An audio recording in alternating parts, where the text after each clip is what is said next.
아, 저 병원은 뭔가 철저하고 있구나 이런 느낌을 딱 주는 것도 필요해요. 알겠습니다. 우리 얼굴이 믿음을 못 주잖아. 아, 비엘의 비엘의 예쁜 상상. 안녕하십니까. 비엘 성형외과에서 가슴 성형을 담당하고 있는 성형외과 전문의 원장 김한수. 김진환입니다. 처음에 가슴 확대술이 도입되기 시작했을 시기에는 크기 확대에만 초점이 맞추어져 있었는데 최근에는 모양이나 촉감 그리고 회복 기간 또는 전체적인 체형의 비율에 따라서 좀 더 디테일한 요구사항을 많이들 말씀을 하게 되셨고 본인들이 그것을 또 선택해서 오시는 경우가 많아졌습니다. 오늘은 보형물을 이용한 가슴 확대술에 대해서 집중적으로 알아보도록 하겠습니다. 그 보형물의 삽입 위치는 크게 가슴의 가장 큰 근육인 대흉근을 이렇게 기준으로 해서 근육 위로 넣느냐, 근육 아래 깊숙이 넣느냐에 따라서 크게 나눠집니다. 이러한 그 두 가지 큰 방법들의 장단점을 서로 좀 보완한 그러한 방법들이 이중 플레인으로 이제 하는 방법, 그리고 근막 아래쪽으로 하는 방법이 있는데, 이중 플레인의 방법은 근육 밑으로 넣는 방법과 거의 동일하지만은 이 근육 위쪽과 유선 조직 사이를 박리를 좀 추가로 해서 조금 가슴이 약간 처져 있는 경우에도 훨씬 더 좀 자연스러운 모양을 만들 수 있는 방법이 되겠습니다. 그리고 이제 근막 아래 보형물을 넣는 방법 같은 경우에는 요즘에 이제 제가 많이 쓰는데 김진환 원장님도 그 방법으로 많이 하시죠. 네. 근막 아래에 넣는 방법은 사실 나온 지는 좀 된 방법이긴 한데 근육을 싸고 있는 막이 있는데 생각보다 되게 탄탄한 조직이거든요. 그래서 근육과 그 막을 분리를 해서 그 사이에 이제 보형물을 넣어 봤더니 생각보다 굉장히 출혈도 적고 수술도 좀 용이하고 근육 밑에 넣는 것만큼 탄탄한 조직이 보형물을 감싸므로 해서 부작용도 상당히 줄일 수가 있고 해서 최근에 좀 많이 쓰고 있는데 결과가 괜찮은 것 같아요. 요즘 많이 사용하는 가슴 보형물은 쉘이라는 고체 실리콘 주머니에 코이시브 젤이라는 실리콘 젤로 이제 채워져 있습니다. 쉘은 실리콘 주머니 표면의 모양에 따라서 표면이 이렇게 매끈한 스무드 타입, 표면이 거친 텍스처드 타입, 텍스처드 타입이면서 유방의 모양에 가깝게 만든 흔히 이제 물방울이라고 부르죠. 물방울로 된 타입. 그 다음으로 이제 마이크로 텍스처 타입이죠. 그래서 표면이 거친 정도가 훨씬 미세하게 되어 있는 마이크로 텍스처드 타입. 이런 식으로 크게 나눠지게 되는데, 텍스처드 타입의 경우에 작년에 많이 이슈가 되었던 역경성 대세포 림프종 ALCL이라고 부르죠. ALCL의 발생 가능성으로 인해서 현재는 이제 사용이 되지 않고 있습니다.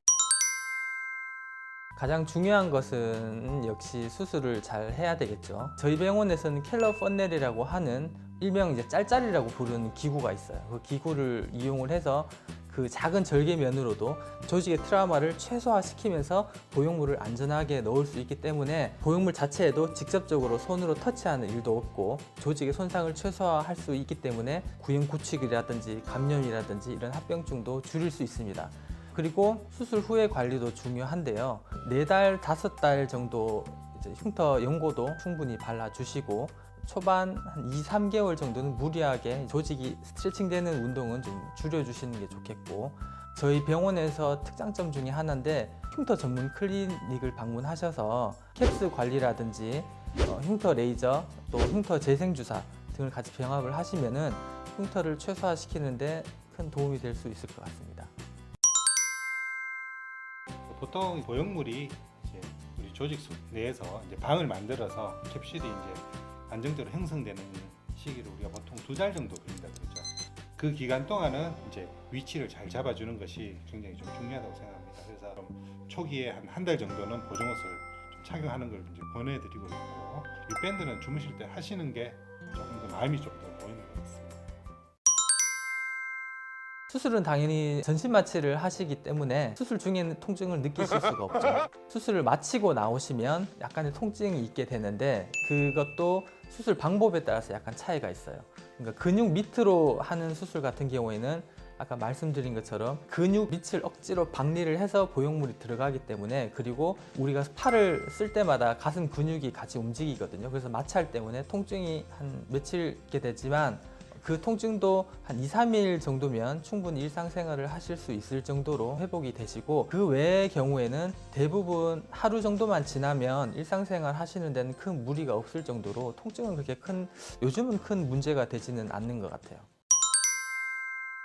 환자분들이 초기에는 이제 통증에 대해서 가장 많이 걱정을 하시는데, 이제 하루 이틀 지나면은 이제 가벼운 외출이 가능할 정도다라고 이제 생각을 하시면 될 것 같고요. 운동의 경우에도 가벼운 운동 같은 경우에는 한 1, 2주 정도 지나면은 뭐 가벼운 산보나 이런 것들은 이제 가능을 하십니다. 심한 운동 같은 경우에는 이제 근육 밑으로 넣지 않으면 한 달 정도 지나면은 충분히 하실 수가 있습니다. 수술 전후에 원활한 회복을 위해서 심한 다이어트는 중단을 해야 합니다. 심한 다이어트 때문에 면역력이 더 떨어져서 오히려 수술 후에 화병증을 유발을 더 할 수가 있거든요. 그리고 수술 후에 통증이 그렇게 없다면 가벼운 산책이나 운동 같은 것은 수술 후에 붓기도 빨리 빠지게 되고 회복에도 더 도움이 될 수 있습니다. 근육 밑으로 이제 수술한 경우에만 조금 더 주의를 하셔서 가슴 근육을 많이 사용하는 그런 운동이라든지 자세는 좀 피해 주시는 게 좋을 것 같습니다. 또 일반적인 성형수술에 다 통용되는 건데, 술과 담배는 최소 한 달 이상에서 3달까지는 좀 줄여주시는 게 큰 도움이 될 것 같습니다. 끊어야죠. 끊어야죠. 끊어야죠. 궁금증이 있으시다든지 하면 밑에 댓글로도 달아주시면 저희가 하나하나 다 답변을 해드릴 수도 있고, 아니면 전문적인 상담이나 궁금증을 해결하시고 싶으시면 저희 BL 성형외과에 방문하셔서 상담을 한번 받아보시는 것도 좋을 것 같습니다. 구독, 좋아요. 알림 설정까지 고맙습니다. 감사합니다.